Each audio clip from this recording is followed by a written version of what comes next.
ప్రార్థన చేసుకున్నాం. కళ్ళు మూసుకుంది.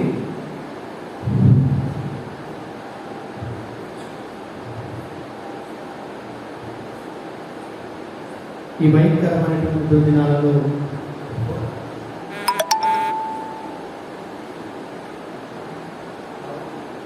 మనందరినీ కూడా కంటికి రెప్పల కాపాడుతున్నటువంటి మరి ఆ దేవాది దేవుణ్ణి మనం కొంత సమయం స్తుతించుకొని ఈ ఆరాధన కూడికను ప్రారంభించుకుందాం. ప్రార్థన. స్తోత్రం స్తోత్రం స్తోత్రం స్తుతిద్దాం. కాసేపు ప్రభువును స్తుతిద్దాం. హల్లెలూయా హల్లెలూయా హల్లెలూయా హల్లెలూయా హల్లెలూయా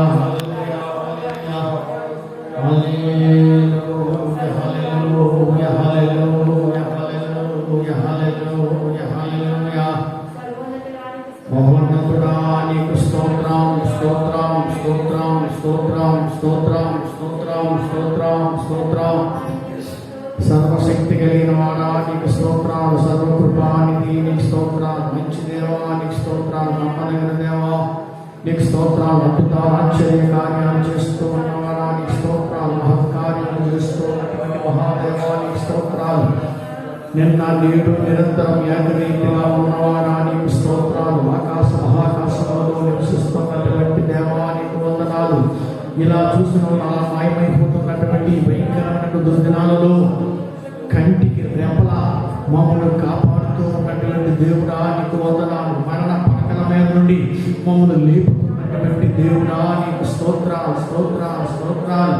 అయ్యా తండ్రి, నా దేవా నా దేవా నాయనా, ఈ యొక్క పునరుత్థాన దినమున మరలా నాయన నీతో సహవాసం చేయడానికి, నీ సన్నిధిని అనుభవించడానికి అయ్యా మమ్మల్ని మీ పాదాల దగ్గరికి తీసుకుని వచ్చిన విధానం బట్టి తండ్రి నీకు వందనాలు వందనాలు వందనాలు వందనాలు వందనాలు వందనాలు. స్తోత్రం స్తోత్రం స్తోత్రం స్తోత్రం స్తోత్రం స్తోత్రం. ప్రార్థన. ప్రేమ స్వరూపుడు అయిన మా తండ్రి, మీ ఘనమైన నామానికి వందనాలు. గడిచిన దినాలన్నీ మీ బలిష్టమైన రెక్కల చోటనే మమ్మల్ని దాచి కాపాడి ప్రభువా, అల్లా ఈ దినం అనగా నీ యొక్క పునరుత్థాన దినమున అయ్యా నీ సన్నిధిలో ఆనందించడానికి నా నాయనా మమ్మల్ని మీ పాదాల దగ్గరికి నడిపించిన విధానమును బట్టి నీకు వందనాలు స్తోత్రాలు చెల్లిస్తున్నాను. జీవాధిపతి నా నాయనా, దేవాది దేవుడా, నీ సన్నిధిలో సంపూర్ణమైన సంతోషం కలదు అని కదా నీ వాక్యం చెబుతుంది. ఇప్పుడు మేమందరము నిన్ను సేవిస్తూ స్తుతిస్తూ ఉండగా నాయన మాకు గొప్ప సంతోషాన్ని ఇవ్వండి, కృప చూపించండి నాయనా. దేవా కనికరించండి, ఎవరిన చుట్టూని కంచి వేయండి నాయనా. ఆరాధన కూడిక అనంతరము నీవే నాయకునిగా ఉండి చక్కగా నడిపించి నీ నామానికే మహిమ తెచ్చుకోమని, సమస్త మహిమ ఘనత ప్రభావములు నీవే పొందుకోమని యేసుక్రీస్తు నామములో ప్రార్థన చేసి వేడుకుంటున్నాము తండ్రి. ఆమేన్.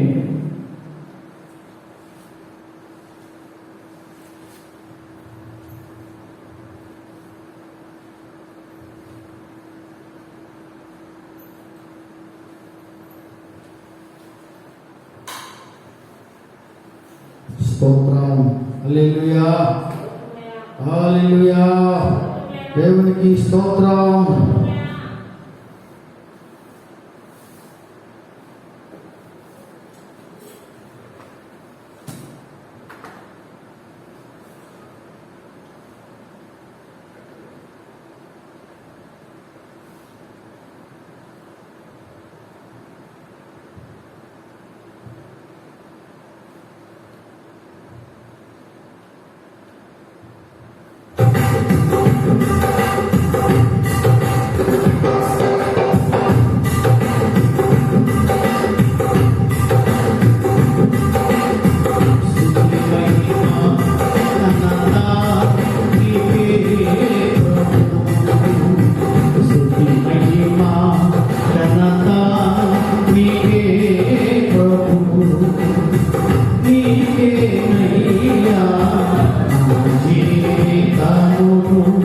అర్పించేతను యేసయ్యా నీకేనయ్యా నా జీవితము అర్పించెదను యేసయ్యా స్తుతి మహిమ ఘనత నీకే ప్రభు స్తుతి మహిమ ఘనత నీకే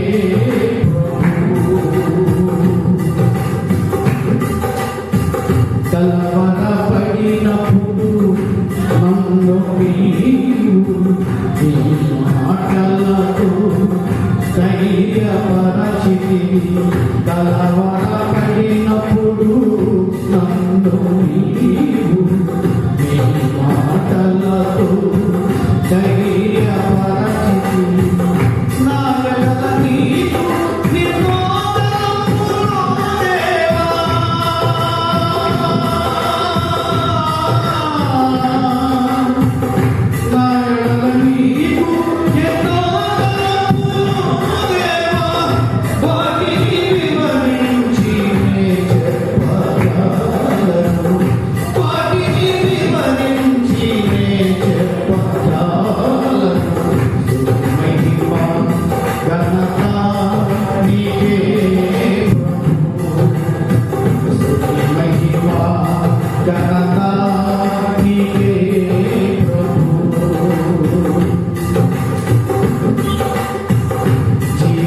వాక్యమును చేతపట్టుకుని లోకములో నన్ను జ్యోతిగా చేసింది వాక్యమును చేతపట్టుకుని లోకములో నన్ను జ్యోతిగా చేసింది మరణ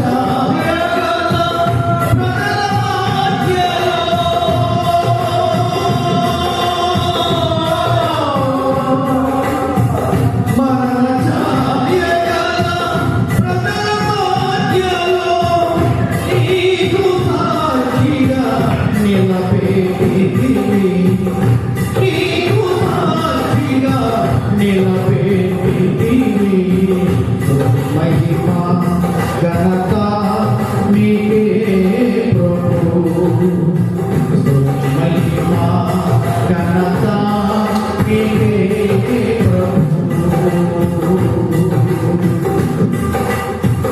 నన్ను ఒట్టడించిన చెట్టు సమూహము నా యేసయ్యా నన్ను ముట్టడించిన శత్రు సమూహమును మార్చితివి నా యేసయ్యా నాకు జయ జీవితము ఇచ్చిన దేవా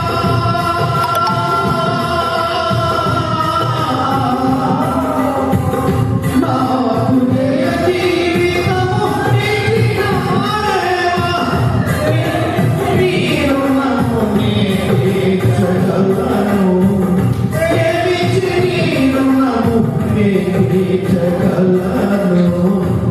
మహిమా ఘనత నీకే ప్రభు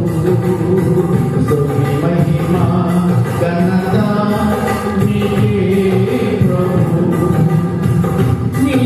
నీకేనయ్యా నా జీవితము అర్పించితివి యేసయ్యా నీకేనయ్యా నా జీవితమును అర్పించితివి యేసయ్యా స్తుతి మహిమా ఘనత నీకే ప్రభు యేసయ్యా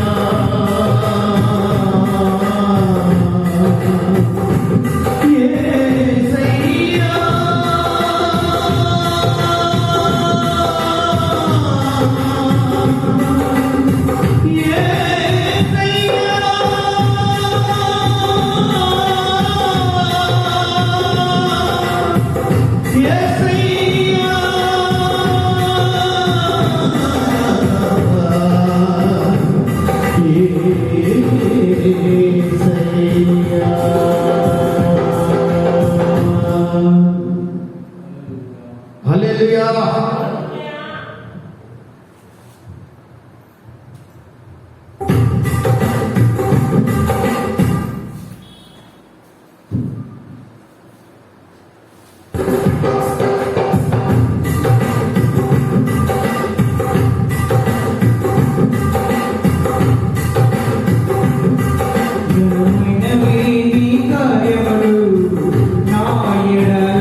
నీవైతివే స్తుతి గానమే పాడనా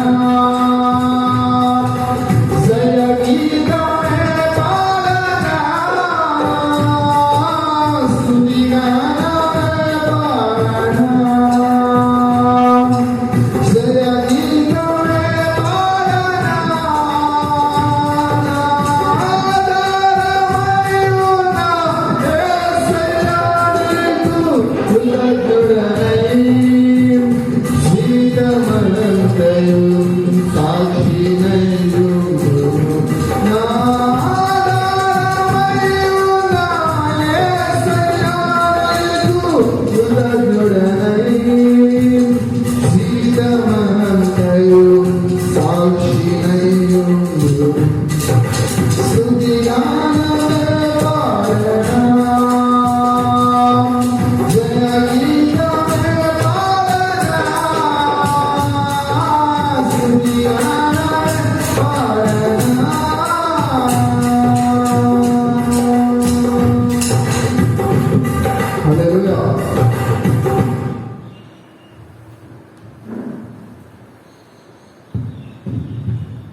దేవుని స్తోత్రం.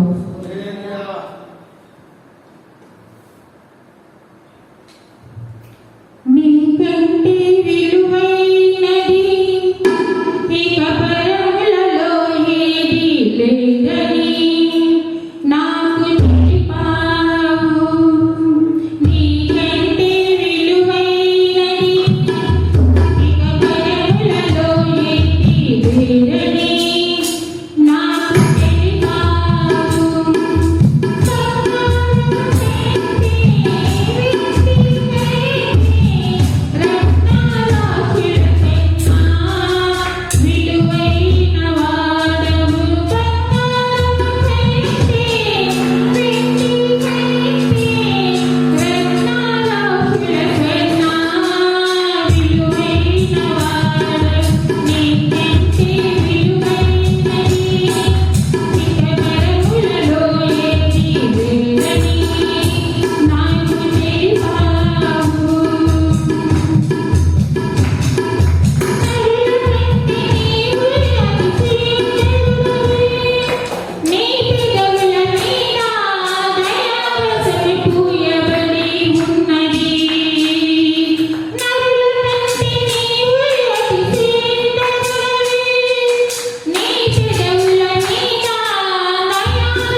ప్రియమైన దేవుని బిడ్డలారా, ఇంతవరకు ఆత్మ సంబంధమైనటువంటి పాటలు పాడి ప్రభువును కనపరిచాం.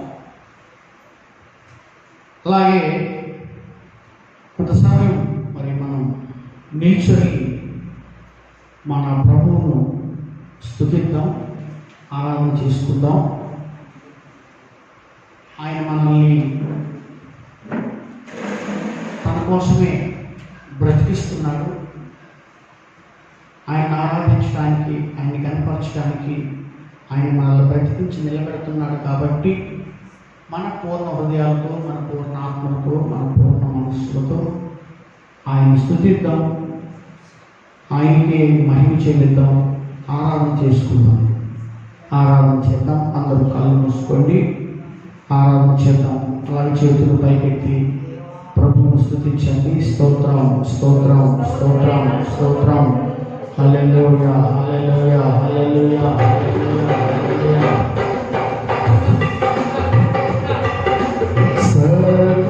సర్వయుగములలో సజీవుడవు, సరిపోల్చగలనా నీ సామర్థ్యమును, కొనియాడదగినది నీ దివ్య తేజం. నా జ్ఞానం, నా ప్రాణం నీవే యేసయ్యా, సరిపోల్చగలనా నీ సామర్థ్యమును, కొనియాడదగినది నీ దివ్య తేజం. నా జ్ఞానం, నా ప్రాణం నీవే యేసయ్యా, నా జ్ఞానం, నా ప్రాణం నీవే యేసయ్యా. ప్రేమతో ప్రాణమును బ్రతికించినావు, శ్రమల సంకెళ్ళైన శత్రువును కరుణించువాడవు నీవే. ప్రేమతో ప్రాణమును బ్రతికించినావు, శ్రమల సంకెళ్ళైన శత్రువును కరుణించువాడవు నీవే. సూర్యుని ఎదుట వీరులు తారకలు, జగతిని జయించిన జయశీలుడా. సూర్యుని ఎదుట వీరులు తారకలు, జగతిని జయించిన జయశీలుడా. సర్వయుగములలో సజీవుడవు, సరిపోల్చగలనా నీ సామర్థ్యమును, కొనియాడదగినది నీ దివ్య తేజం. నా జ్ఞానం, నా ప్రాణం నీవే యేసయ్యా, నా జ్ఞానం, నా ప్రాణం నీవే యేసయ్యా. స్తుతులతో దుర్గమును స్థాపించువాడవు, శృంగధ్వనులతో సైన్యము నడిపించువాడవు నీవే. స్తుతులతో దుర్గమును శృంగధ్వనులతో సైన్యము నడిపించువాడవు నీవే. నీ యందు ధైర్యమును పొందుకొనెదను, మరణము గెలిచిన మహవీరుడా. నీ యందు ధైర్యమును పొందుకొనెదను, మరణము గెలిచిన మహవీరుడా. సర్వయుగములలో సజీవుడవు, సరిపోల్చగలనా కొనియాడదగినది నీ దివ్య తేజం.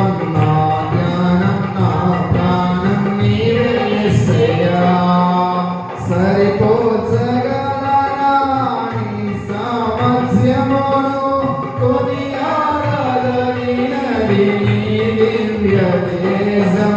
నా జ్ఞానం, నా ప్రాణం నీవే యేసయ్యా. కృపలతో రాజ్యమును స్థిరపరచు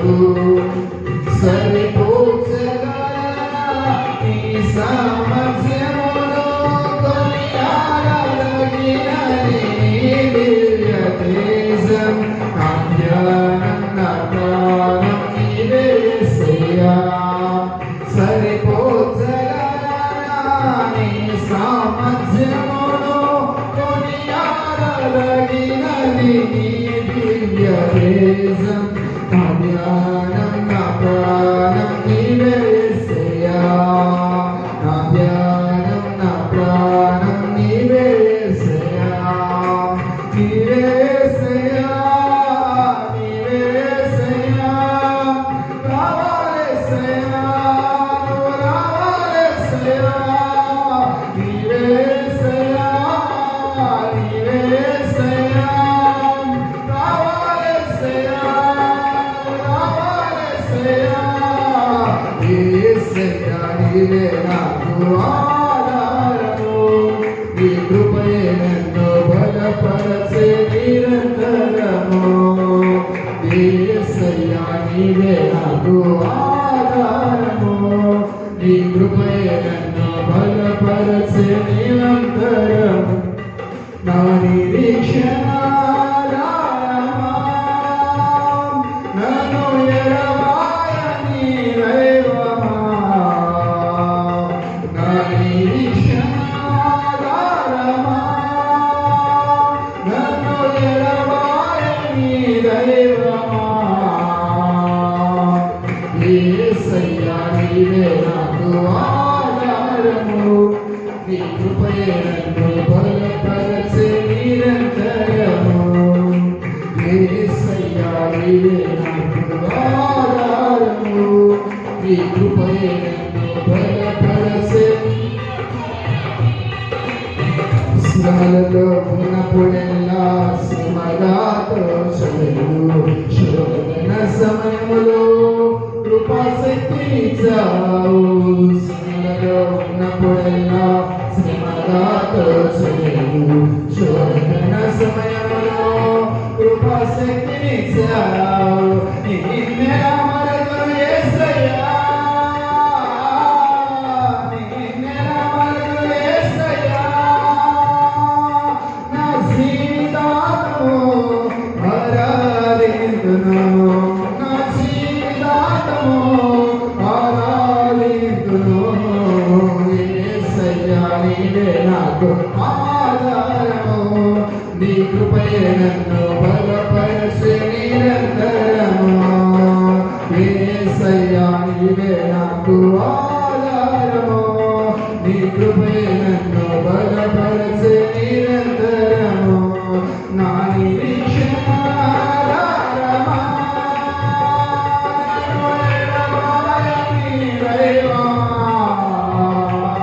నా నిరీక్షణ ఆధారమా నన్ను ఎడబాయని దైవమా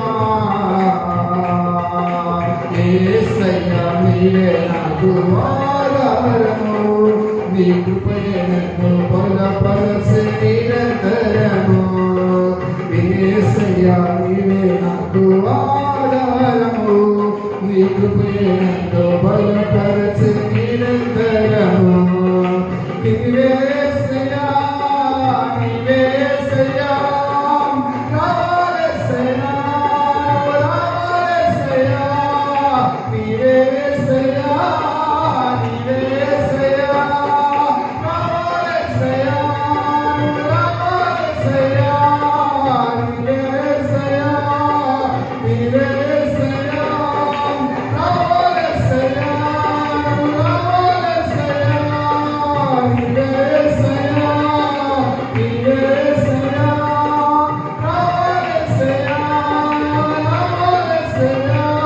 రావాలేసయ్యా నీవే నాకు ఆధారము నీ కృపయే నన్ను బలపరచే నిరంతరము యేసయ్యా నీవే నాకు ఆధారము నీ కృపయే నన్ను బలపరచే నిరంతరము నీ కృపయే నన్ను బలపరచే నిరంతరము నీ కృపయే నన్ను బలపరచే నిరంతరము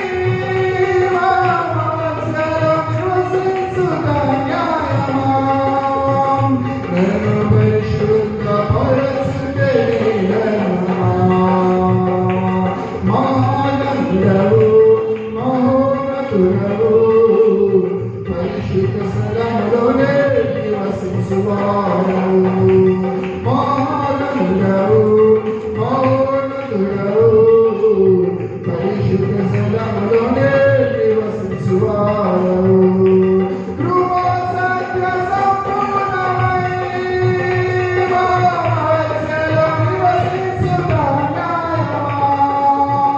నన్ను పరిశుద్ధ పరచుటని ధర్మమా కృపా సత్య సంపూర్ణమై మహోన్నతుడవు నివసించువాడవు నన్ను పరిశుద్ధ పరచుటని ధర్మమా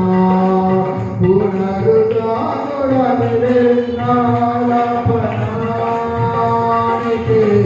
ఆరాధన పునరుద్ధానుడనివే నాలపనానికి ఆరాధన పునరుద్ధానుడనివే నాలపనానికి ఆరాధన పునరుద్ధానుడనివే నాలపనానికి ఆరాధన స్తుతి ఆరాధన ఆరాధన స్తుతి ఆరాధన ఆరాధన స్తుతి ఆరాధన ఆరాధన స్తుతి ఆరాధన నీవే కదా ఆరాధన నీవే కదా ఆరాధన స్తుతి ఆరాధన ఆరాధన స్తుతి ఆరాధన ఆరాధన స్తుతి ఆరాధన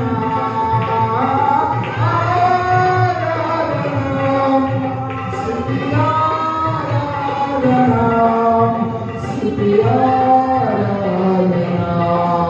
స్తుతి ఆరాధన స్తుతి ఆరాధన ఆరాధన స్తుతి ఆరాధన ఆరాధన స్తుతి ఆరాధన ఆరాధన స్తుతి ఆరాధన ఆరాధన స్తుతి ఆరాధన ఆరాధన స్తుతి ఆరాధన నీకే వందనం నీకే వందనం నీకే వందనం నీకే వందనం నీకే వందనం నీకే వందనం నీకే వందనం నీకే వందనం నీకే వందనం నీకే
నీకే వందనం, నీకే వందనం, నీకే వందనం, నీకే వందనం. అవునయ్యా, ప్రేమతో నీకు ప్రాణం మా కొరకు అర్పించాం. బహుతరములు స్వభాతి సంగము సేమిత్వము ఎన్నుకున్న గొప్ప దేవుడు. సర్వయుగములో ప్రపంచమంతా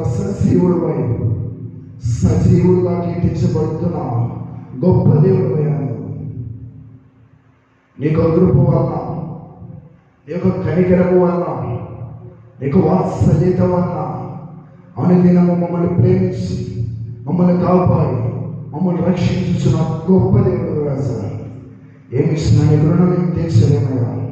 ఎంత చేసినా నేను చేసిన యొక్క యాగానికి గుర్తుగా యాగానికి మేము రివర్స్ ఏమి ఇవ్వలేము రాజా. ఈ స్తుతి ఆరాధన సన్నిధి చేర్చుకోలేయా. నజరేయుడవై గొప్ప దేవుడు వైపు ఆకాశ గగనాన్ని శాంతో కోసం మేము సలమలో వెళ్తున్నప్పుడు మమ్మల్ని ఏం చేయకుండా, అగ్నిలో మేము నడిచిన మమ్మల్ని ఏం కాల్చకుండా నీకు కృపను బట్టి మమ్మల్ని కాపాడుచున్న దేవుడు అయినా కాలం మేము శ్రమలో ఉన్నప్పుడు, మేము కష్టాల్లో ఉన్నప్పుడు నా కృప నీకు ఇష్టాన్ని వాగ్దానం చేసిన గొప్ప దేవుడు. నీకు కృప చేత, నీకు కృప కనికరము చేత అనుదినము మమ్మల్ని కాపాడుచున్న గొప్ప దేవుడు అయినా మహాబలుడు అయింది, మహోన్నతుడు అయింది, పరిశుద్ధ స్థలంలో నివసించువాడవైన నీవు ప్రభావం అడిగిన వారి ప్రాణము జీవింపచేయడానికి దీన మనసు గలవారి యొక్కను వీరికి నలిగిన వారి యొక్కను అనుదినము కనిపెట్టుకోవచ్చు వారిని కాపాడుచున్న గొప్ప దేవుడు అయ్యా. అనుదినము మనం కాపాడుచున్నాం దినదినము నూతన పోషణ విధానం బట్టి స్తోత్రాలయ్యా. ఏమి ఇచ్చినా నీకు రుణం మేము తీర్చలేము కదా సార్. ప్రస్తుత ధ్యానాన్ని సన్నిధి చేసుకుని జరగవచ్చిన కార్యక్రమంలో మీరే మొత్తం నడిపించండి ప్రభా. కొన్ని దినములుగా ప్రభు వాక్యానికి మేము దూరంగా ఉన్నామయ్యా, నీకు మాటలకు మేము దూరంగా ఉన్నామయ్యా.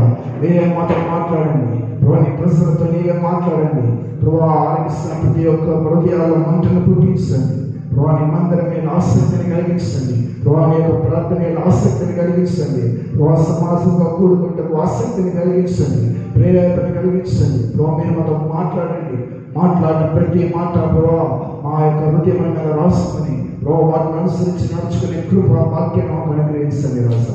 నీకు ఆత్మతో నింపండి, ఆత్మపూర్వే నీకు మాటలు విన్నట్లుగా ప్రతి ఒక్కరిని ఆత్మతో నింపండి. ఆత్మ సంచారాన్ని సంవత్సరం విధానం బట్టి నీకు స్తోత్రాలు ప్రభాని. మీరే మాతో మాట్లాడి నామానికి భయంకరంగా కూడికి సరిగించమని ప్రభు యేసు క్రీస్తు నామములో అడుగుచున్నాం తండ్రి, ఆమేన్.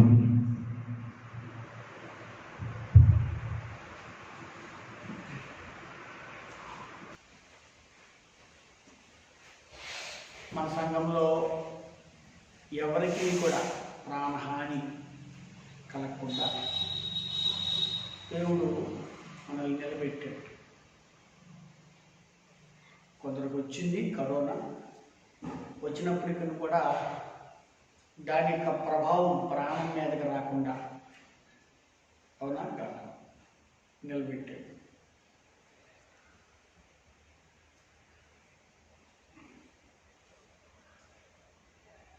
డాక్టర్లు వాళ్ళకున్నటువంటి మేధస్సంతటినీ వినియోగిస్తారు ఒక మనిషిని బ్రతికించడానికి, అవునా కదా? వాళ్ళకున్న జ్ఞానం అంతా వినియోగిస్తారు ఒక మనిషిని బ్రతికించడానికి.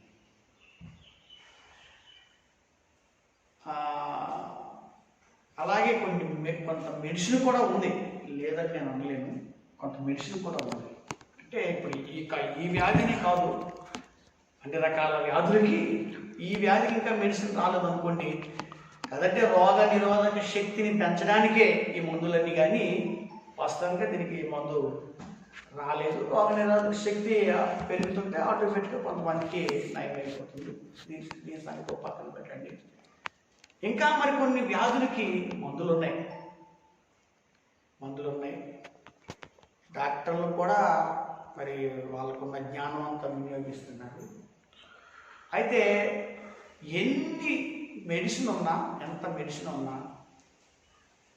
ఎంత మరి డాక్టర్లు ఎంత జ్ఞానాన్ని వలపోసినా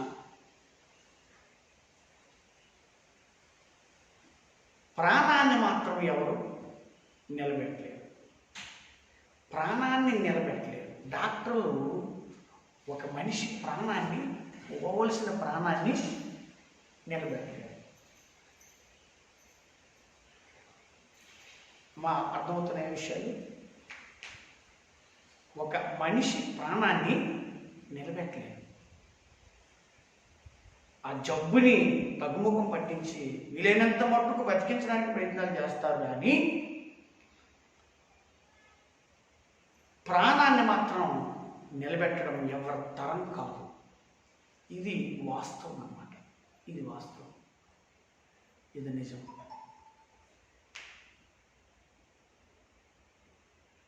ప్రాణాన్ని నిలబెట్టగలిగిన వాడు మన ప్రభు అయిన యేసుక్రీస్తు. ఇది మనం నమ్మాలి. ఇది మనం నమ్మాలి.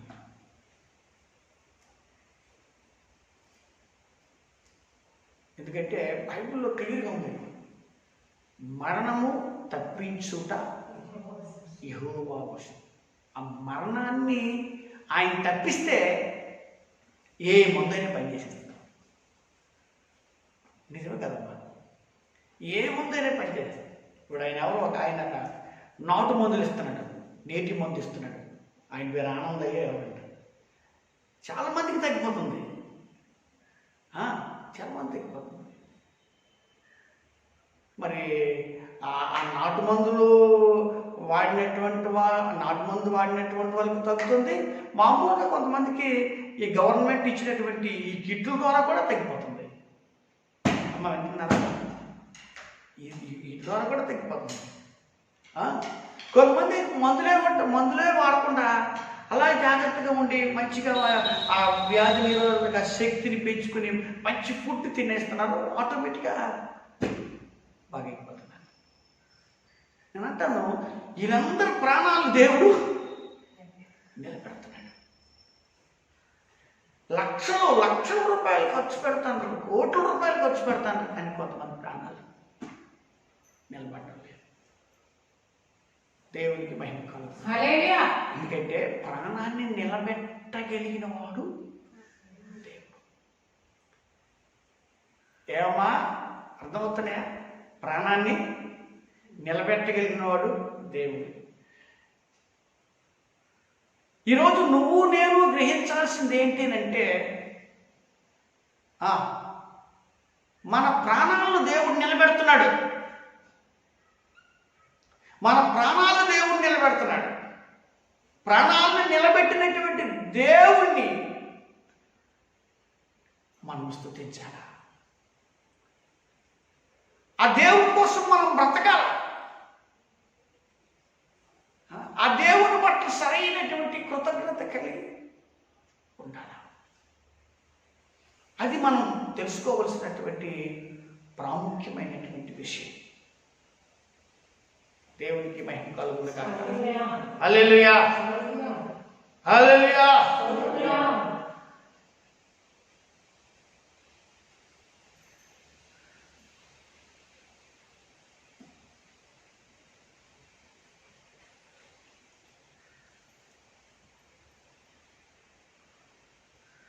ఈరోజు లోకం ఎలా ఉందంటే,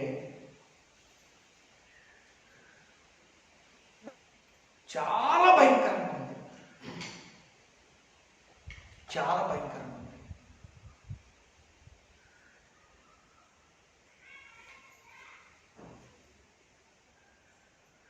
దేవుని భయం అనేది మనుషుల్లో రవ్వంతైనా కనిపించడం లేదు. దేవుని భయం అనేది రవ్వంత కనపడటం లేదు. నా ప్రియమైన వారులారా, అర్థం చేసుకోండి. ఈ కరోనాకు జడుస్తున్నారు, కరోనాకు భయపడుతున్నారు, కానీ దేవునికి భయపడటం లేదు. దేవునికి భయపడటం లేదు. విచ్చలవిడి బతుకులు బతుకుతున్నారు. విచ్చలవిడి బతుకులు బతుకుతున్నారు.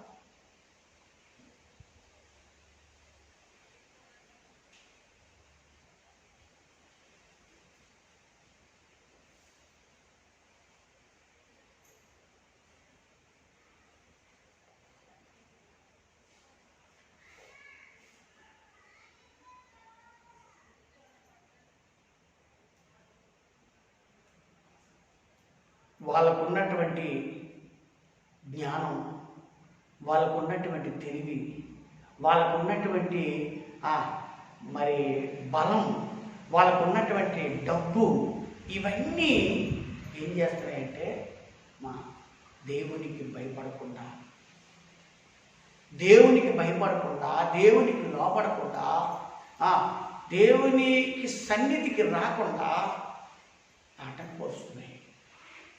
ఇది నిజం, ఇది వాస్తవం. అందుచేతనే ఈవేళ ఎంతోమంది ప్రాణాలు గాలిలోకి వెళ్ళిపోతున్నాయి. దేవునికి మహిమ కలుగును. హల్లెలూయా. దేవునికి స్తోత్రం. హల్లెలూయా. బైబిల్లో ఒక మాట ఉంది, గాయపరచువాడును నేనే, స్వస్థపరచువాడును నేనే. గాయపరచువాడును నేనే, స్వస్థపరచువాడును నేనే.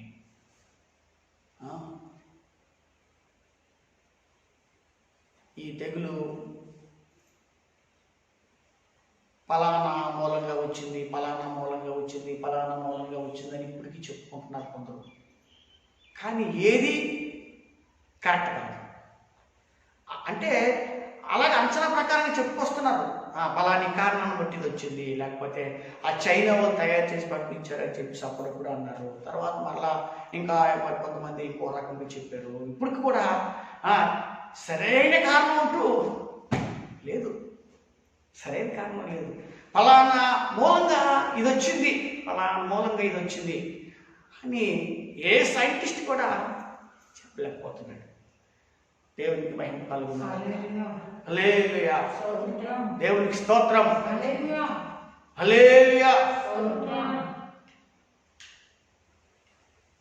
ఇంతతో వాక్యం తెలిసినటువంటి వారు, బైబిల్ జ్ఞానం కలిగినటువంటి వారు, దేవునితో సరైనటువంటి సంబంధం కలిగినటువంటి వారు మాత్రం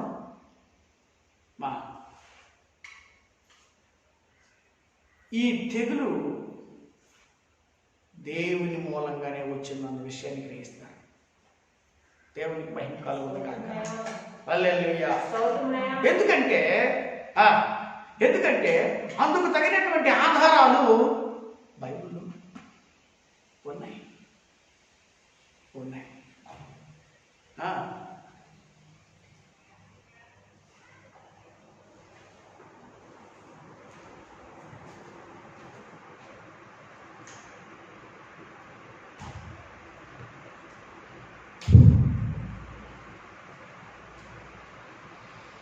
స్తోత్రం. హల్లెలూయా. దేవునికి మహిమ కలుగును గాక. హల్లెలూయా. హల్లెలూయా. బైబిల్లో కొన్ని ఆధారాలు ఉన్నాయి.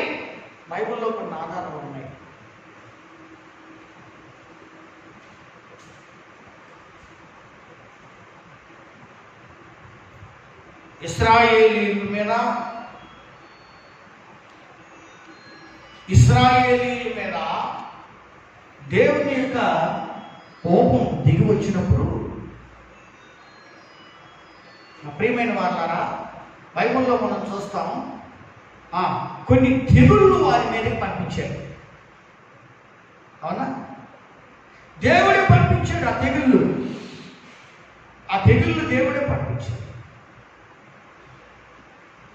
బైబిల్ చెప్తుంది ఇశ్రాయేలీయులు దేవుని సొంత ప్రజలు అని.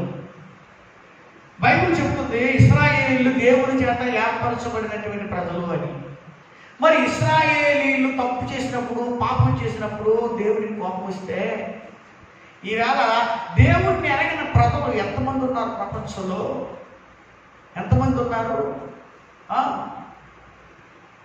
నిజంగా దేవుని మీద తిరుగుబాటు చేసినటువంటి ప్రజలు ఎంతమంది ఉన్నారు?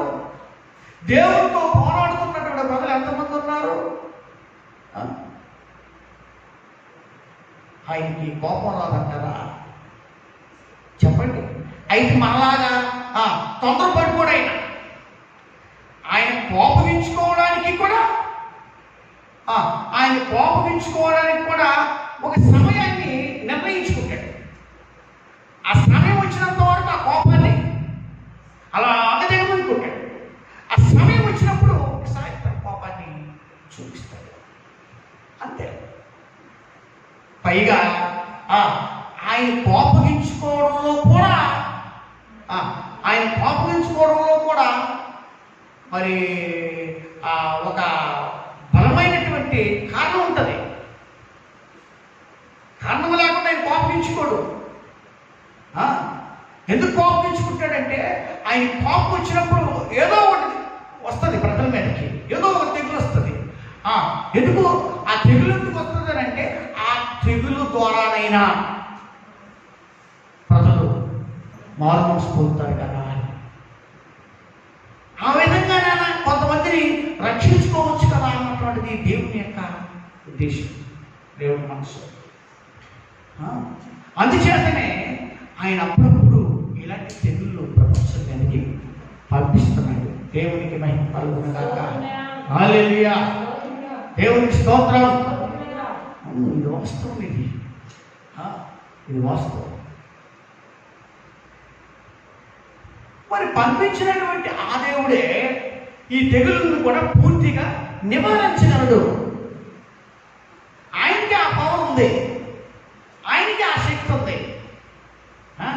ఇప్పుడు ఆయన సైంటిస్టులకు జ్ఞానం ఇస్తేనే కానీ వారు మందు కనిపెట్టలేరు.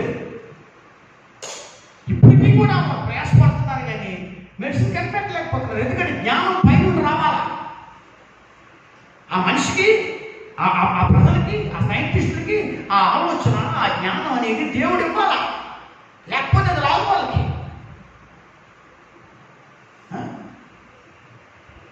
మన ఎవరో ఒక పాస్టర్ గారు చెప్పారు, ఈ ఎవరు అంటే ఈ ఆయుర్వేదం అందిస్తున్నటువంటి ఆనందయ్య గారి గురించి ఒక దైవజనుడు చెప్పాడు, దేవుడు ఆయన వాడుకుంటున్నాడు అని, దేవుడు ఆయనకి ఆ ఆలోచన ఇచ్చాడు అని. ఆ మందుని కనిపెట్టడానికి దేవుడు ఆయనకి ఆ గైడెన్స్ ఇచ్చాడు. లేకపోతే అంత తొందరగా మనుషులు కోలుకోవడం అనేది జరగదు. ఆసుపత్రులకు వెళ్ళినటువంటి వాళ్ళు ప్రాణాపాయ స్థితిలో ఉన్నటువంటి వారు అక్కడికి వెళ్ళి బాగుపడతారు.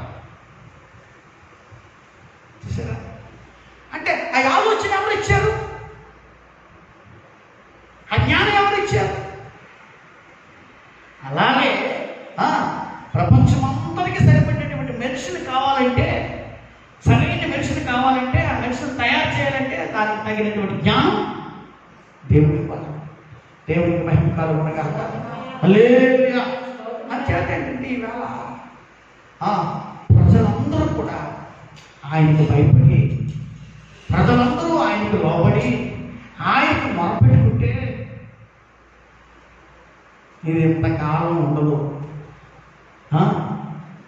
అప్పుడెప్పుడు అయిపోయింది, ఇక మరి రాదు అనుకున్నాం మనం. గత సంవత్సరం వచ్చింది, మరి రాదు అని అనుకున్నాం.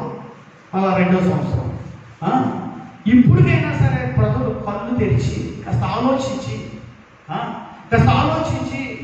ఈ మహాదేవుని వైపు తిరిగి ఈ దేవునికి మొదలు పెడితే, దీనికి ప్రార్థన చేస్తే మా దేశం బాగుపడదా? ప్రజలు బాగుపడరా? దేవునికి మహిమ కలుగును గాక. హల్లెలూయా, హల్లెలూయా. మరణమును తప్పించగలిగినటువంటి శక్తి కలిగినటువంటి దేవుడు ఈరోజు మనం ఆరాధిస్తున్నటువంటి యేసయ్య. ఆమేన్. ఆయన ఒక్కడే ఈ కార్యాలు చేయగలడు. ఆయన ఒక్కడే తప్పించగలడు. మరి ఎవరి వర్షం కాదు.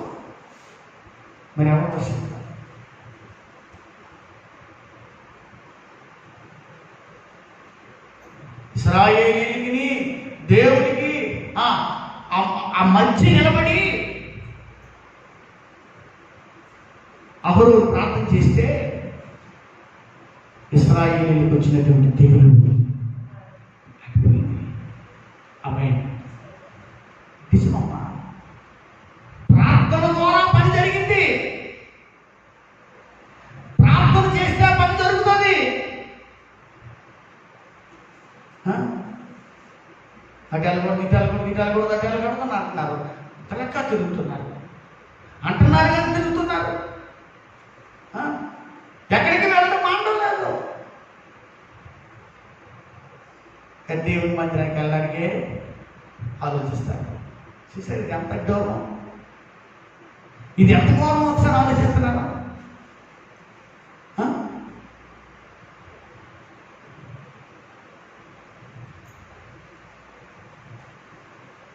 ఎందుకంటే ఈవేళ దైవజనులు కూడా, నాలాంటి దైవజనులు కూడా కాస్త ఆలోచిస్తున్నారు.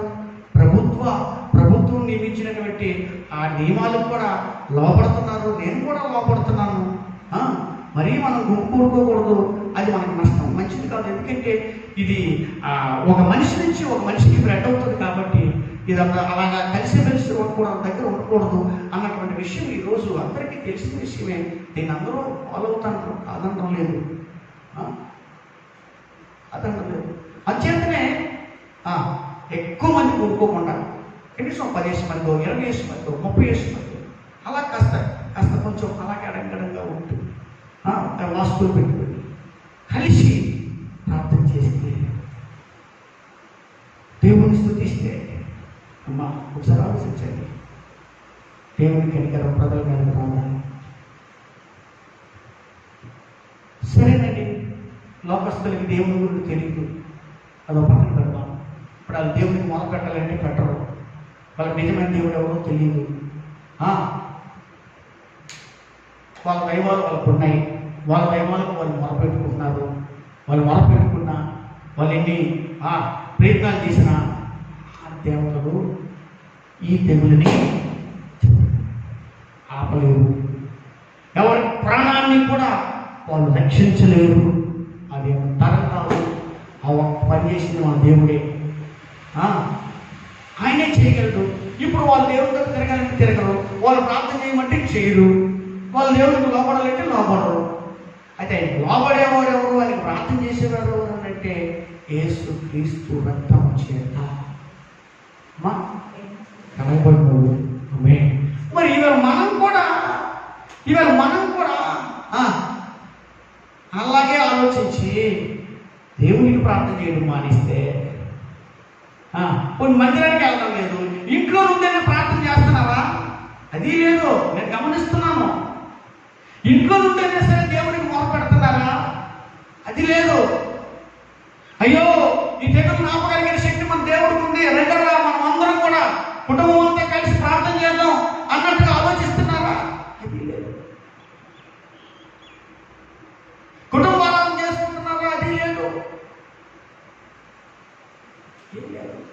ఇంట్లోని ప్రార్థన లేదు, మందిరానికి వెళ్ళడానికి మనసు అవ్వడం లేదు. మందిరానికి వెళ్తే, చర్చికి వెళ్తే ఈ కరోనా ఎక్కడ వచ్చేస్తుందో అన్నట్టుగా అనుకుంటున్నారు.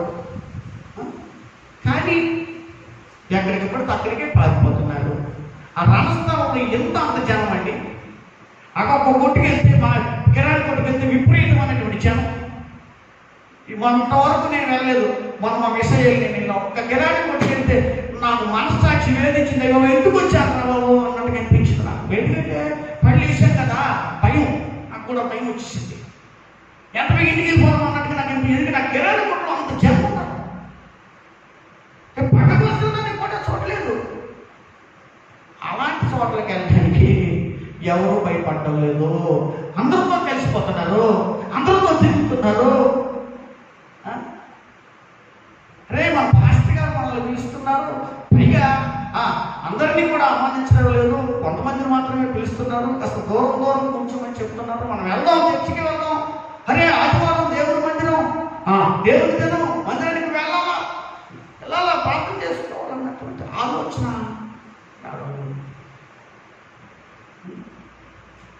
ఈవేళ మనమనే కాదు, మన సంఘంలో ఉన్నటువంటి వాళ్ళనే కాదు, అందరూ అలాగే ఉన్నారు. దేవుణ్ణి ఆశ్రయించడం మానేశారు పూర్తిగా. దేవుని మీద ఆధారపడడం మానేశారు పూర్తిగా. అందుకే ఇది ఇంకా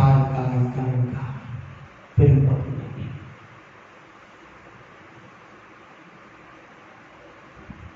రెండవ దినవృత్తాంతాల గ్రంథం 7వ అధ్యాయం చూడండి. 2వ దినవృత్తాంతాల గ్రంథం 7వ అధ్యాయం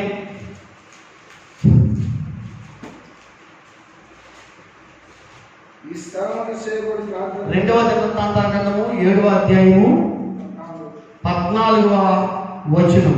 నా పేరు పెట్టబడిన నా జనులు తమను తాము తగ్గించుకొని ప్రార్థన చేసి నన్ను వెదకి. అమ్మాయి వినండి, నా పేరు పెట్టబడిన నా జనులు అంటాడు. అందరి గురించి కాదు ఈ మాట రాయబడింది. ఇది లోకంలో ఉన్నటువంటి ప్రజలందరి గురించి రాయబడిన మాట కాదు. నా పేరు పెట్టబడిన నా జనులు అంటున్నాడు. నా పేరు పెట్టబడినటువంటి నా జనులు అంటే ఎవరు? ఇశ్రాయేలీయులు. ఇప్పుడు ఎవరు? యేసుక్రీస్తును నమ్ముకున్నవారు. ఇది దీని అర్థం. క్రీస్తు రక్తము చేత విమోచించబడినటువంటి వారు ఆయన జనులు. నా పేరు పెట్టి ఏంటట? నా పేరు పెట్టబడినటువంటి నా జనులు తమను తాము తగ్గించుకొని ప్రార్థన చేసి నన్ను వెదకి చెడు మార్గములను విడిచిరండి. ప్రార్థన చేయాలా, నన్ను వెతకాలా, నన్ను ఆశ్రయించాలా, నా మీద ఆధారపడాలా, వారి యొక్క చెడు మార్గములను విడిచిపెట్టినట్లయితే ఆకాశం నుండి నేను వారి ప్రార్థనను విని వారి పాపములను క్షమిస్తాను, వారి దేశాన్ని స్వస్థపడతాను. ఆయన ప్రజలు, ఆయన సొంత ప్రజలు ప్రార్థన చేస్తే, తమను తాము తగ్గించుకొని పశ్చాత్తాప హృదయంతో దేవునికి ప్రార్థన చేస్తే, వారి చెడు మార్గములను విడిచిపెట్టి ప్రార్థన చేస్తే దేశాన్ని, మనం స్వస్థపడతాం కాదు, మనల్ని ఎలాగ స్వస్థపడతాడు ఒక పక్కన పెట్టండి, దేశాన్ని. వింటున్నారా? అంటే మన ప్రార్థనకు అంత పవర్ ఉంది, కానీ ప్రార్థన మానేస్తున్నారు, దేవుని మీద ఆధారపడటం మానేస్తున్నారు. వద్దండి చర్చి పెట్టకండి ఇంకో పనులు చేస్తున్నారు. మాకు ఇది ఎక్కడ వింటారు? నాకు అర్థం కావడం లేదు. వద్దు ప్రార్థన వద్దు అని చెప్తున్నారు. ఒకసారి మీరు ఆలోచించండి. అరే మనల్ని కాపాడింది, మనల్ని నిలబెట్టగలిగింది, ప్రాణాలను నిలబెట్టగలిగింది, ఈ తెగులు ఆపగలిగినటువంటి శక్తి కలిగినటువంటి వాడు యేసయ్య. ఆయన మరి ఆయనతో ప్రార్థన చేయకపోతే నేను ఎవరు కాపాడతారు? ఇప్పుడు అసలు ఎవరు మనల్ని కాపాడతారు?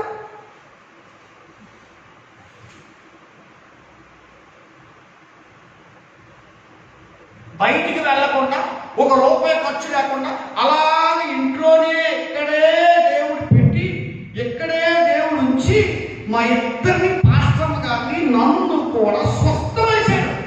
బయటికి తీసుకెళ్ళలేదు మమ్మల్ని. మరి ఆయన ఆరాధించకుండా నేను ఎలా ఉండగలను? ఏదో కిడ్డ నన్ను బాగు చేసేసింది కాదు. నా యేసయ్య మా ప్రాణములను నిలబెట్టాడు ఆయన. మరి ఆ కృతజ్ఞత అనేది ప్రతి ఒక్కరూ ఉండద్దా? చెప్పండి. మా పిల్ల నిద్రపోతున్నారు, విన్నమ్మా. ఆ కృతజ్ఞత అనేది అందరిలో ఉండొద్దా? ఏమంటే మనల్ని ఏంటి మరి మిగతా వాళ్ళు ఆయన బాగు చేయడం లేదని అంటారేమో.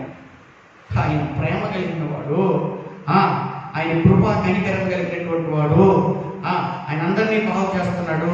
అయితే వాళ్ళు దేవుడిని మహిమపరుస్తారా?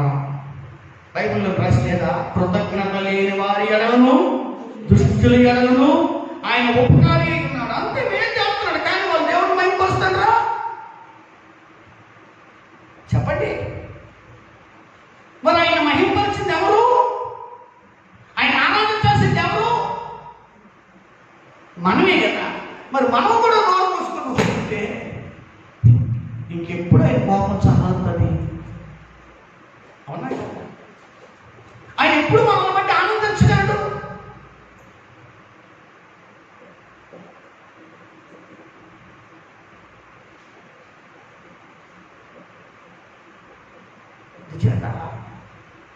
ప్రాణాలను నిలబెట్టగలిగినటువంటి ఆ దేవునికి మనం మొరపెట్టుకోవాలి. ఈ తెగులను ఆపగలిగినటువంటి శక్తివంతుడైనటువంటి ఆ దేవుని మీద మనం ఆధారపడాలి. ఆధారపడాలి. ఆయన అత్తుకొని బ్రతకాల.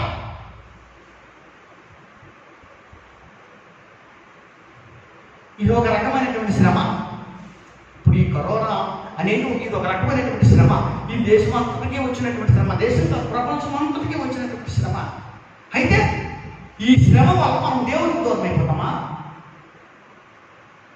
అరే మీరు ఆలోచించండి, బైబిల్లో ఉన్నటువంటి ఎంతో మంది భక్తులు మనకు కనబడతారు.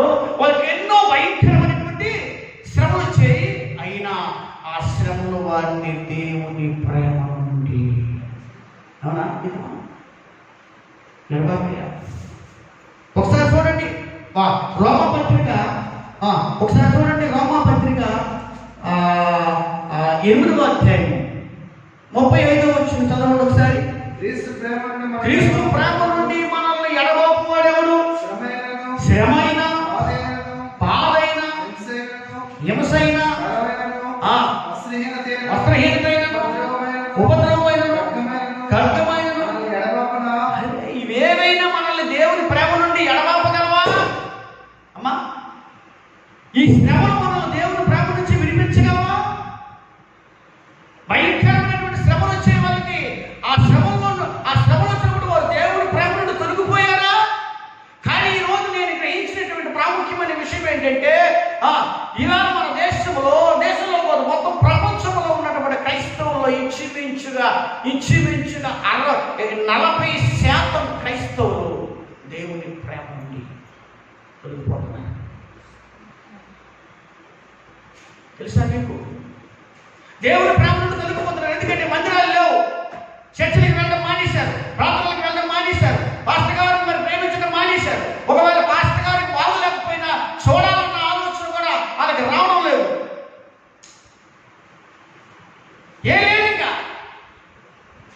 ఏ లేదు, ఎందుకంటే భయం, ఎందుకంటే కరోనా. ఈ శ్రమ ఏం చేసింది? దేవుని ప్రేమ నుండి చాలా మందిని దూరం చేసింది. కానీ ఆనాడు భక్తులు వాళ్ళకు వచ్చినటువంటి ఆ కష్టాల నుండి, ఆ బాధల నుండి వాళ్ళు విడుదల పొందారు. ఆ కష్టాల్లో, ఆ బాధల్లో, ఆ శ్రమల్లో వారు దేవునికి దూరం కాలేదు. వాళ్ళు దూరం కాలేదు. ఏం తెలుసా? వాళ్ళకి శ్రమలు వస్తున్న కొద్ది మరీ దేవునికి సమీపమైపోయారు. దేవునికి మహిమ కలుగునుగాక. హల్లెలూయా. దేవునికి స్తోత్రం. హల్లెలూయా. ఇంకా దేవుని మీద ప్రేమ పెంచుకున్నారు. వాళ్ళు దేవుని మీద ప్రేమ పెంచుకున్నారు. ఏది కూడా ఆయన ప్రేమ నుండి మనల్ని దూరం చేయలేదు.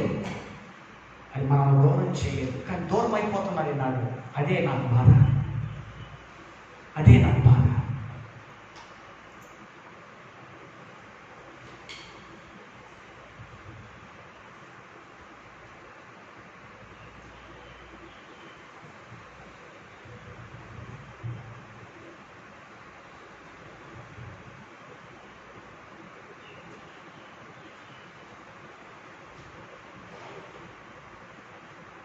దేవుని ప్రజలు, దేవుని యొక్క రక్తములో కడగబడినటువంటి దేవుని ప్రజలు, క్రీస్తు ప్రజలు, ప్రియమైన వాళ్ళైనా దేవుని మీద నిజంగా ఆధారపడితే, దేవుణ్ణి ఆశ్రయిస్తే, దేవునికి లోపడితే మనం తొందరగా ఈ వైరస్ బారి నుండి విడుదల పొందుతామని నా పూర్ణ నమ్మకం. నేను హృదయపూర్వకంగా నమ్ముతున్నాను. ఇది 100% సత్యం, వాస్తవం. మైక్ ద్వారా ఆలోచిస్తూ ఉన్నటువంటి మీరు ఒకసారి ఆలోచించండి. ఈ శ్రమ ద్వారా మీరు దేవుని ప్రేమకి దగ్గరవుతున్నారా, లేకపోతే ఆయన ప్రేమకు దూరం అయిపోతున్నారా? ఒకసారి ఆలోచించండి.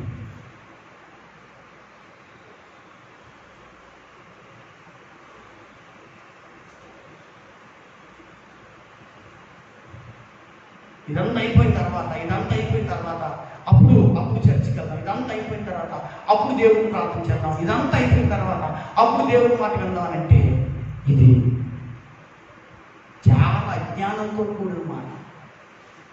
నిజమా? ఎప్పుడు అయిపోతుంది ఇదంతా ఎప్పుడు అవుతుంది? ఇది ఎప్పుడు క్లియర్ అవుతుంది?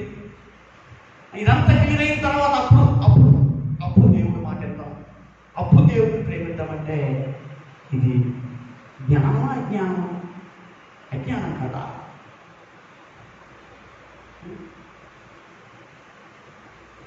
అలాగవుతుంది. ఈవేళ మీరు సైలెంట్గా ఉన్నంత కాలము దేవుని ప్రజలు సైలెంట్గా ఉన్నంత కాలము ఈ వైరస్ అనేది ఆగదు. ఇవాళ దేవుని ప్రజలందరూ నడుము కట్టుకుని అదిగో ఇలా మనం చదువుకున్నాం కదా, అది వృత్తాంతాల గ్రంథం 2వ వృత్తాంతాల గ్రంథం 7వ అధ్యాయం 14వ వచనంలో రాయబడినటువంటి రీతిగా వారి యొక్క చెడు మార్గములను విడిచిపెట్టి పశ్చాత్తాప హృదయంతో ప్రార్థన చేస్తే, అందరూ కలిసి అందరూ మొర్ర పెడితే ఖచ్చితంగా గొప్ప రిజల్ట్ అనేది వస్తుంది. ఇది 100% సత్యం వస్తుంది.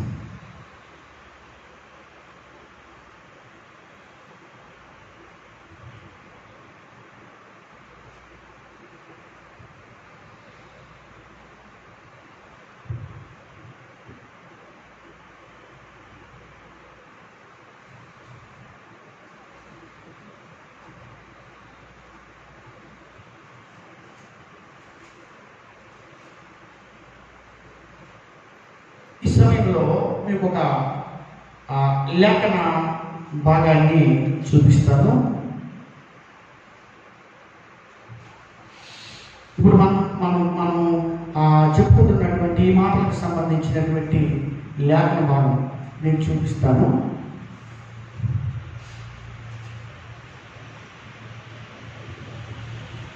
ఆదికాండము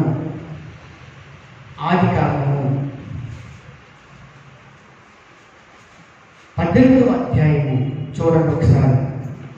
ఆదికాండము 18వ అధ్యాయం. ఈ 18వ అధ్యాయంలో మనం చూసినట్లయితే అబ్రహాము దేవునికి ప్రార్థన చేసినట్లుగా మనం చూస్తున్నాం. ఎందుకు ఆయన ప్రార్థన చేశాడు? దేవునికి ఏ ఉద్దేశంతో ప్రార్థన చేశాడు అంటే, సొదొమ గొమొర్రాలో వాళ్ళ తమ్ముడు కొడుకు ఫ్యామిలీ ఉంది, లోతు కుటుంబం అక్కడ ఉంది. దేవుడేమో ఆ 2 పట్టణాలని నాశనం చేస్తాడన్న సంగతి అబ్రహాంకి తెలిసిపోయింది. మా అర్థమవుతుందా? తెలిసిపోయింది. అందుచేత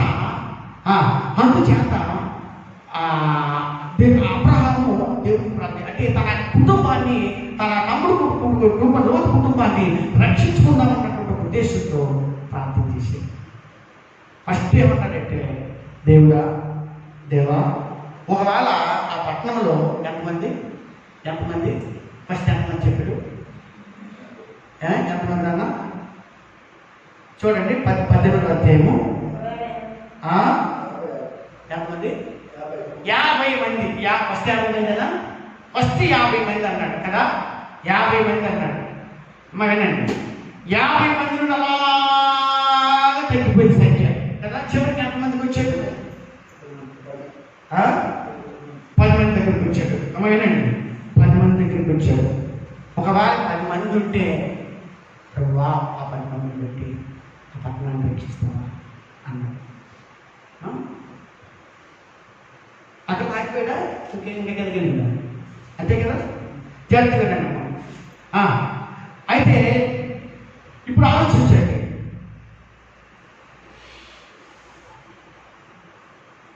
ఒకవేళ ఆ పట్టణంలో 10 మంది నీతిమంతులు ఉన్నారు అనుకోండి, అవునా? 10 మంది నీతిమంతులు ఉన్నారు అనుకోండి, ఆ నీతిమంతులను బట్టి ఆ పట్టణాన్ని ఖచ్చితంగా కాపాడుకుంటుడు. అవునా కాదా? చెప్పండి, నిజమా పక్కమా? ఇప్పుడు నీతిమంతులు ఏం చేస్తారు?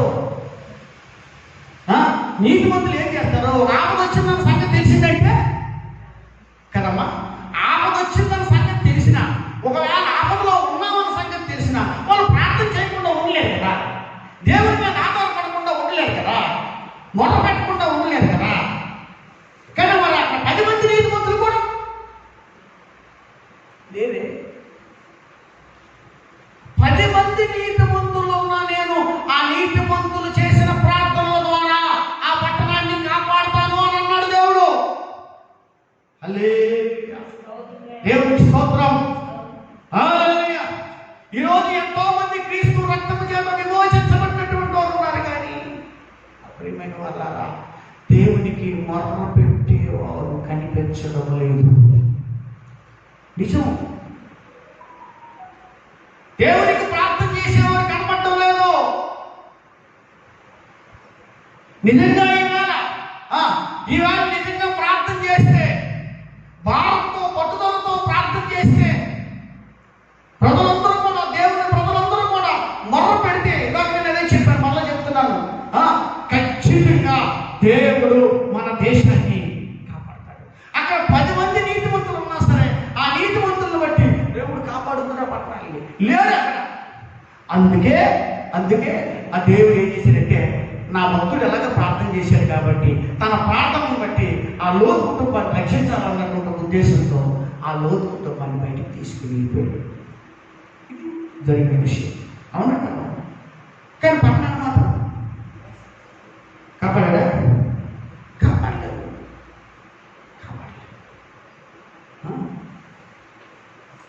అలాగే పెరిగిపోతుంది, ఎలాగ ఘోరాలు పెరిగిపోతున్నాయి, గోల్డెన్ ఘోరాలు జరుగుతున్నాయి, దేశంలో గోల్డెన్ ఘోరాలు పెరిగిపోతున్నాయి. మన దేశానికి రక్షణ లేకుండా అయిపోతుంది, ప్రజలకు రక్షణ లేకుండా అయిపోతుంది. ఎందుకు అంటే కారణం ఏంటంటే ఆయనకి ప్రార్థన చేయకపోవడం,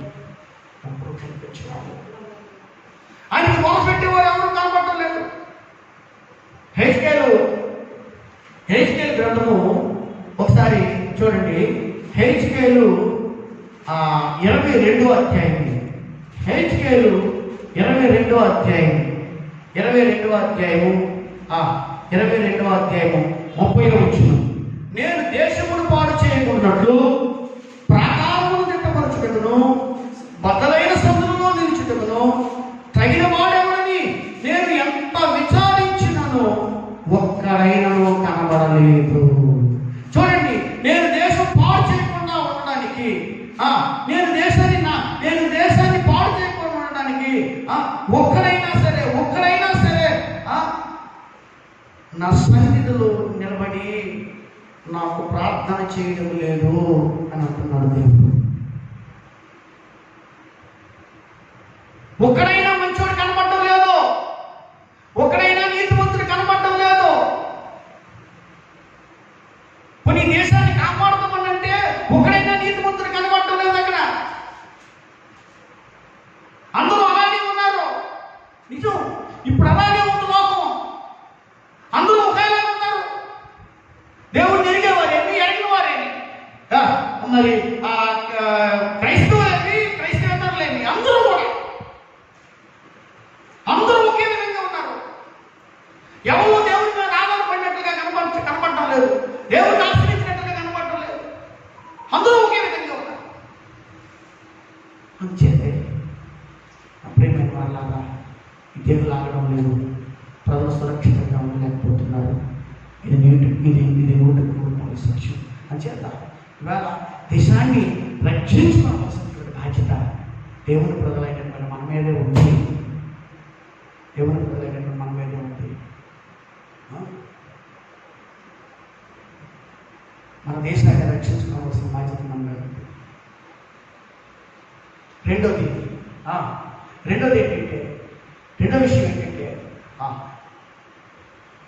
ఈవేళ దేవుని కార్యాలను లోకం గ్రహించదు.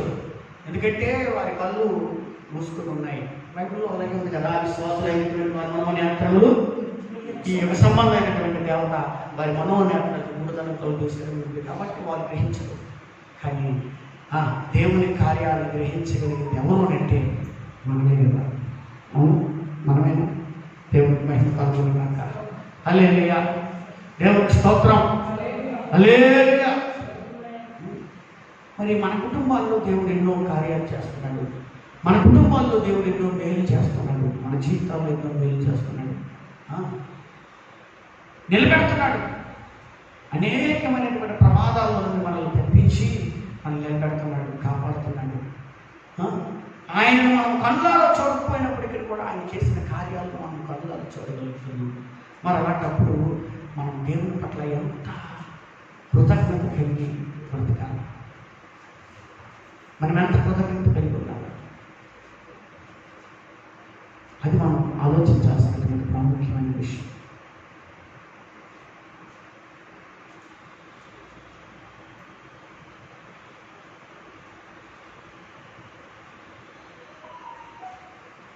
మన పూర్ణ హృదయాలతో, మన పూర్ణాత్మతో, మన పూర్ణ మనసుతో మన ప్రభువును మనం ప్రేమించాలి. మనం ఒప్పుకుంటాం.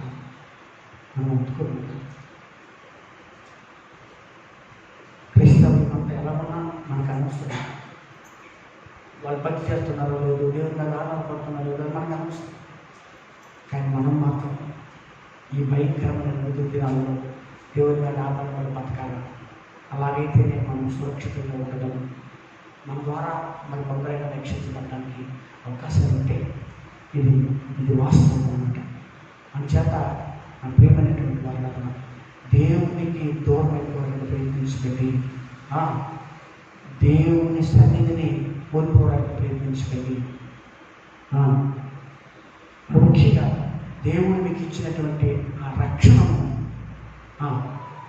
పాడు చేసుకోవడానికి, నిర్లక్ష్యం చేసుకోవడానికి ప్రయత్నించకండి. ఇది కనబడుతున్నాను. సైతాన్ని కూడా వాడుకున్న శక్తి అంతటిని వినియోగించి దేవుని ప్రజల్ని మనకి లాగుతున్నాడు. చాలామంది వాడి మాయలో పడిపోయి విశ్వాసం దృష్టిపోతున్నారు. మరి ఇలాంటి భయంకరమైన దినాల్లో మనం దేవుని నమ్ముకొని దేవునికి లోబడి జాగ్రత్తగా బ్రతికితే మనం బాగుంటాం. మరలా దేవుడు అందరము కలిసి ఆరామం చేసుకోవడానికి ద్వారా తెలుస్తాడు, ఆయన అవకాశం ఇస్తాడు. కాబట్టి దేవుడి పట్ల మనం కృతజ్ఞత కలిగి ఉండాలి. మూడో విషయం ఏంటంటే, మూడో సంగతి ఏంటంటే, మనం ఈవేళ సజీవులంగా ఉన్నామంటే అందుకు కారణం దేవుడు. ఆయన మనల్ని నిలబెడుతున్నాడు. ఎందుకోసం? ఆయన సేవ చేయడం కోసం. ఒకటి, దేశం కోసం మనం ప్రార్థన చేయాలి. 2, ఆయన పట్ల సరైన కృతజ్ఞత కలిగి ఉండాలి. 3, మనం బతికినంత కాలము ఆయన సేవ చేయాలి. అందుకే మనం నిలబెట్టి గతంలో ఎన్నోసార్లు దేవుడు మమ్మల్ని మరణ పంచం మీద నుండి తగ్గించి కాపాడాడు. దేనికి? ఆయన సేవ చేయడానికి. మీకోసమే, సంఘం కోసమే దేవుడు మమ్మల్ని బ్రతికిస్తున్నాడు. ప్రజల కోసమే మమ్మల్ని బ్రతికిస్తున్నాడు. మేము ఇంకా వాళ్ళకి సేవ చేయాలి. ఇవాళ మీరు కూడా సజీవులుగా ఉన్నారంటే మీ ద్వారా కూడా ఆయన పని జరిగించుకోవాలన్నటువంటి ఒక ఉద్దేశం కలిగి ఉన్నారు. మీరు ఆయన పని చేయాలి, ఆయన సేవ చేయాలి. జీవించేవారు ఎన్ని మీదట తమ కొరకు కాక తమ నిమిత్తము మృతి పొంది తిరిగి లేచినటువంటి వారి కొరకే బ్రతకాలి అని మనం బయటకు చెప్తున్నాం. కాబట్టి ఆయన కోసం బ్రతకడానికి మనం తీర్మానం చేసుకోవాలి.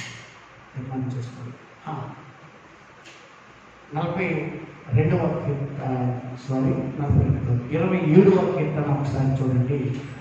27వ కీర్తనలో దావీదు అంటాడు మాట. దావీదు మాట అంటాడు. ఏమంటాడంటే 27వ కీర్తన 27వ కీర్తన 4వ వచనం, యెహోవా యొక్క ఒక వరం అడిగి తెలియదు, దానిని నేను నడిపించున్నాను. యెహోవా ప్రసన్నతను చూచుటకును ఆయన ఆలయమును ధ్యానించుటకును నా జీవితకాలం అంతయు నేను యెహోవా మందిరములో నివసించుతాను. ఏంటంటే ఆయనకు ఆశ ఏంటంటే, నా జీవితకాలం అంతయు నేను నా దేవుని మందిరంలో నివసించాను, నా దేవుని సేవ చేయాలి. ఎందుకంటే దావీదు అనేకమైనటువంటి శ్రమల నుండి దేవుడు తప్పించాడు. భయంకరమైన ఉపద్రవాల నుండి దేవుడు తప్పించాడు. కాబట్టి ఒక తీర్మానం చేసుకున్నాడు ఆయన. ఏంటమ్మా? ఒక వరమాట. అదొక వరమాట. ఏంటి? దేవుడి మందిరంలో గడుపుట, దేవుడి సేవ చేయుట, దేవుడితో నడుచుట, దేవుడితో సరైన సంబంధం కలిగి ఉండుట అనేది ఒక వరమాట. ఏమ్మా? ఆ వరం అడిగాడు దేవుడిని. ఎవడమ్మా అలాంటి వరం మనం అడిగితే? ఎవడా మనకి? అలాగే మనం కూడా ఇక్కడ దినాల్లో ప్రార్థన చేస్తే ఆ వరం దేవుడు మనకి ఇస్తాడు. హల్లెలూయా. దేవునికి స్తోత్రం. హల్లెలూయా. మనం బతికాం కాబట్టి మనం కూడా అలాంటి తీర్మానం చేసుకోవాలి. అనుక్షణం మనం బతికిస్తున్నాడు కాబట్టి బతికినంత కాలం నీ కోసమే బ్రతుకుతాం ఆయన నువ్వు తీర్మానం చేసుకోవాలి. నీ సేవ చేస్తాం ఆయన నువ్వు తీర్మానం చేసుకోవాలి. దినాలు గడుస్తున్న కొద్ది ఆయన మీద మనకున్న ప్రేమ పెరిగేటట్లుగా, ఆయన మీద మనకున్న విశ్వాసం పెరిగేటట్లుగా మనం చూసుకోవాలి. ఆ రీతిగా మనం బ్రతికినప్పుడు నేను మరలా చెప్తున్నాను, మనం ఇక్కడ ఉన్నంతకాలం దేవుని భద్రత, దేవుని కాపుదల మనకు ఉంటాయి. రెండవదిగా ఆయన రేపు ఒకవేళ వస్తే, ఆయన వచ్చే సూచనలు కనబడుతున్నాయి కాబట్టి ఒకవేళ వస్తే ఆయన మాటల్లో అందరూ చెప్పబడతారు. కాబట్టి విషయాన్ని మన హృదయాలను ముద్రించుకొని ఈరోజు దేవుడికి ప్రార్థన చేస్తున్నాం. ఒకసారి ఆలోచించండి.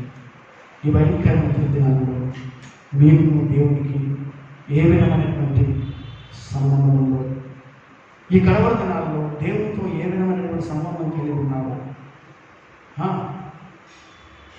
ఒకసారి ఆలోచించండి. మీరు ఎంత సమయం దేవునితో గడుపుతున్నారు, దేవుని యొక్క వాక్యానికి ఎంతవరకు లోపడుతున్నారు, ఒకసారి మిమ్మల్ని మీరే పరీక్షించుకొని ప్రార్థన చేసుకోండి. ఒకవేళ మీలో ఏమైనా లోపాలు ఉంటే దేవుడికి మొరపెట్టండి, పశ్చాత్తాపంతో ప్రార్థన చేయండి.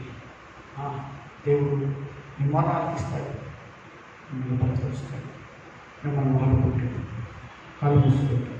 ప్రార్థన చేసుకుందాం. ప్రార్థన చేసుకుందాం.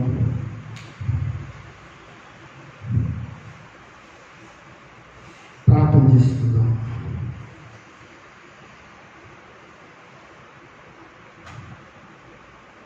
ప్రియమైన వాళ్ళ వాక్యం నిమిత్తమై నేను ప్రార్థన చేస్తాను. మీ అందరి కోసం ప్రార్థన చేస్తాను. చూసుకోండి. జీవాధిపతి మీకు వెళ్ళాలన్నా ఈరోజు మాతో మాట్లాడారు. అవునాయన, ప్రాణాన్ని నిలబెట్టగలిగిన దేవుడు నీవే నాయన, మనుషులను కాపాడగలిగిన వాడు నీవే. ఇవాళ నాయన దేశం అయ్యా రక్షించబడాలంటే, ఈ కరోనా బారి నుండి ప్రజలందరూ విడుదల పొందాలంటే అయ్యా నాయనా నీ రక్తము చేత విమోచించబడినటువంటి మేము ఎక్కువ సమయం ప్రార్థనలో గడపాలని అయ్యా, ఎక్కువ సమయం అయ్యా అయ్యా నాయన నీ యొక్క వాక్యాన్ని ధ్యానం చేయాలని మాతో మాట్లాడారు. ఈవేళ మేము సైలెంట్గా ఉంటే ఇంకా దేశం నాశనం అయిపోతుందని,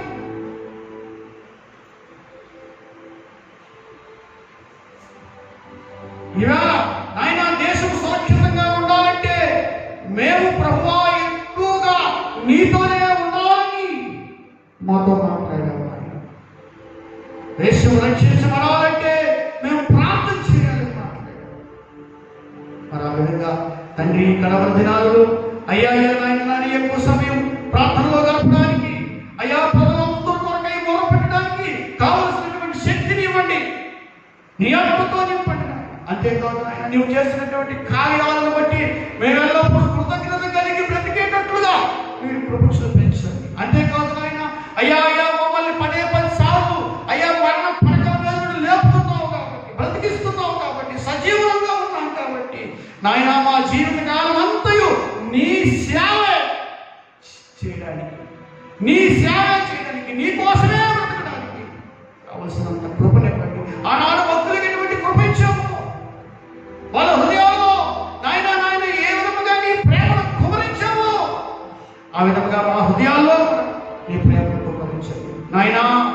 ఇదిగో నా తండ్రి, అయ్యా నాయనా, ఓ దేవా ఎంతమంది నాయనా దేవా నా రక్షక, నా తండ్రి యేసయ్యా, యాజవారం దినమున అయ్యా నాయన నీ సన్నిధిని అనుభవిస్తున్నారు అయ్యా. వాళ్ళందరూ కూడా మీరు జ్ఞాపకం చేసుకోండి అయ్యా. నాయన నీ రక్తం ఇచ్చి నీవు సంపాదించిన సంఘాన్ని కాపాడండి అయ్యా. ఎవరు ఏ విధమైనటువంటి శోధంలో పడకుండా చూసుకోండి అయ్యా. నాయన అందరిలో కూడా గొప్ప భారాన్ని పుట్టించండి నాయన అయ్యా. అందరూ బాధ్యత కలిగి నడుచుకునేటట్లుగా చేయండి నాయన అయ్యా. అందరూ కూడా నీ వాక్యములకు లోబడినట్లుగా చేయండి నాయన దేవా. ప్రతి ఒక్కరిని కూడా అయ్యా ఏమైనా నీ రాకడకై నిలబెట్టమని ప్రార్థన చేస్తున్నాను ప్రభువా. ఈ మధ్యాహ్న సమయంలో మీరు నా ప్రార్థన ఆలకించినందుకు, అంగీకరించినందుకై నాయనా తండ్రి, నీ మందిరంలో ఇదిగో నాయన నివసించినటువంటి నీ బిడ్డలను అయ్యా మీరు తాకినందుకై, బాగు చేసినందుకై మీకు నా హృదయపూర్వకంగా కృతజ్ఞతాస్తుతులు చెల్లిస్తూ సమస్త మహిమ, ఘనత, ప్రభావం నీకే ఆరోపిస్తూ యేసుక్రీస్తు నామములో ఈ ప్రార్థనను సమర్పిస్తున్నాము తండ్రి, ఆమేన్. పాస్టర్ గారు చివరిగా ప్రార్థన చేస్తారు. ఆశీర్వాద ప్రార్థనతో ముగించుకుందాం. స్తోత్రమైన మీకు వందనాలు బాబు. మహోన్నతుడైన దేవ, మహాగణుడైన తండ్రి, జీవాధిపతి అయిన దేవానికి వందనాలు. నమ్మదగిన వాడు, వాగ్దానం చేసిన దేవుడానికి వందనాలు, స్తోత్రాలు. అబ్రహాం దేవుడు, ఇస్సాకు దేవుడు, యాకోబు తండ్రి మీకు వందనాలు, స్తోత్రాలు. జగతి పునాది వేయబడక వరకు మమ్మల్ని సృష్టించినవాడు, నిర్మించుకున్నవాడు, ఏర్పాటు చేసుకున్న దేవుడా మీకు వందనాలు అయా. ఇంతవరకు మమ్మల్ని కాచి కాపాడు అయా, సజీవులుగా నిలబెట్టి అయా నీ పునరుద్ధానం దినమున నీ సన్నిధిలో బిడ్డలతో కలిసి మిమ్మల్ని గణపరిచి కృపణించినందుకు వందనాలు, స్తోత్రాలు. ఇంతవరకు నీ ఆత్మ ఉంచాలి నడిపించినందుకు వందనాలు బాబు. నీ మాటలు మా హృదయాలు స్థిరపరచండి అయా. ఎంతమందినైతే మీకు ద్వారా తండ్రి స్వరం విన్నాను, వారి కుటుంబాన్ని కూడా ఆశీర్వదించండి. రాని బిడ్డలను కూడా జ్ఞాపకం చేసుకుంటూ బాబు, వారి కుటుంబాన్ని కూడా బాబు ఆశీర్వదించడం ప్రార్థిస్తున్నాము అయా. ఈ మధ్యకాలంలో కరోనా వ్యాధి వల్ల చాలా మంది బాబు అంటే సాక్షి అయిపోయారు అయా. మరికొందరు బలహీనంగా అయిపోయారు బాబు అయా. హాస్పిటల్ అంటే పడి ఉన్నారు అయా. మీరు వాళ్ళందరినీ బాగు చేయండి, వారి కుటుంబాలను ఆదరించండి, ఓదార్చండి అయా. తండ్రి నాయన ఇదిగో మనకు బాబు సంఘంలో బిడ్డలందరినీ జ్ఞాపకం చేసుకోండి, ఆశీర్వదించు, ఆరోగ్యాలు ఇవ్వండి. ఎవరి పిల్లలను కూడా కాపాడండి అయా. సేవలో ఉన్న బిడ్డలను కూడా సేవలు వాడుకోండి అయా. మా తోటి సేవకులందరినీ కూడా ఆశీర్వదించు, ఆరోగ్యాలు ఇవ్వండి. ఇదిగో మా పిల్లలకై మీ దృష్టిని ఉంచండి, మీ పనిలో వాడుకోండి అయా. తండ్రి నాయన మరొకసారి వారికి ఇచ్చిన పిల్లల్ని కూడా జ్ఞాపకం చేసుకోండి, దీవించుకోండి. యేసు నామములో ప్రార్థిస్తున్నాము తండ్రి, ఆమేన్. మన తండ్రి అయిన దేవుని ప్రేమని మన రక్షకుడైన యేసుక్రీస్తు వారి దేవుని పరిశుద్ధాత్మ దేవుని యొక్క అన్యోన్య సహవాసం, సమాధానము కూడి చేరిన మనకు ఈ లోకంలో తను ఆనందిస్తున్నటువంటి భక్తులందరికీ కూడా ప్రభువు పర్యంతం సదాకాలం తోడై ఉండుగాక. ఆమేన్. యేసు రక్తమే శిలువ రక్తమే వారికి యేసు జై. ఆమేన్.